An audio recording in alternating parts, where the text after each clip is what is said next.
Mami, Iya, Pi. buatin ragit kuah kari khas Palembang dong. Snack yang pas banget untuk di bulan puasa. Ragit khas Palembang. Ini ada bawang putih, cabai, kunyit, pakai jahe. Boleh ditambahkan pasium bawang merah. Kita tumis saja di minyak yang panas. Masukkan daun salam, serai, dan juga lengkuas. Bumbu kari instan. Bunda bisa pakai bumbu kari apa aja ya. 1 sendok teh garam, setengah sendok teh gula, kaldu bubuk dan juga ketumbar. 250 gram daging ayam, tambahkan air sekitar 500 ml ya. 2 bungkus santan kental.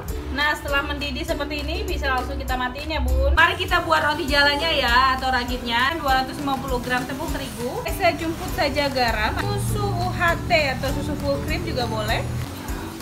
Lalu kita masukkan 3 butir telur. Disaring dulu ya, Bunda. Kita masukkan adonannya ke dalam plastik segitiga seperti ini. Kita kasih minyak aja tipis. Kita cetak dengan memutar kasar seperti ini ya.